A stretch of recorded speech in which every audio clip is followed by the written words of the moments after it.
করেছেন, সভাকে সভামণ্ডিত করেছেন, এর জন্য আমার পক্ষ থেকে ধন্যবাদ। আজকের সদস্য নবায়ন ফর্ম ও সংগ্রহ 4 নং সদর ইউনিয়নের সকল বিএনপির অঙ্গ সংগঠন নেতা কর্মীরা, আসসালামু আলাইকুম। আজকের আমাদের এই আলোচনা সভার প্রধান অতিথি রহমান, প্রধান বক্তা সাবেক ছাত্রনেতা গোলাম আজম সরকার, মঞ্চে উপবিষ্ট বিশেষ অতিথিগণ এবং সকল অঙ্গ সংগঠনের নেতা কর্মী ভাই বোনেরা, আসসালামু আলাইকুম।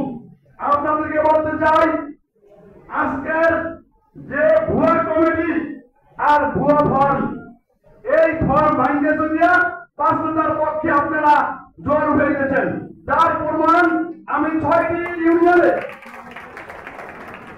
ইতিপূর্বে আমরা 5টি ইউনিয়নের সদস্য সংগ্রহ নবায়ন ফর্মের আলোচনা সভা করেছি।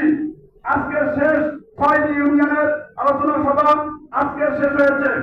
আপনারা সকলের আপনাদের ঐক্যবদ্ধ মাধ্যমে আপনারা দেখিয়ে দিচ্ছেন যে আপনাদের উপস্থিতি কত, আর আপনাদের কোন বিকল্প আমাদের কোন দল নাই, জামাতের কোন দল নাই।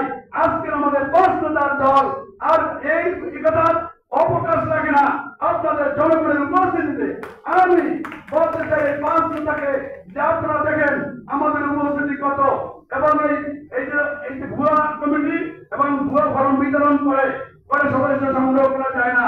এরা জুলুমবাজ, অত্যাচার করেছে, নিপীড়ন করেছে এবং চাঁদাবাজি করেছে। এগুলি সাধারণ মানুষ বুঝতে পেরে আজকের আপনাদের কাতারে সামিল হয়েছে। সকলকে ধন্যবাদ জানিয়ে আজকের আমার সবাই এখানে বক্তব্য শেষ করছি। আল্লাহ হাফেজ।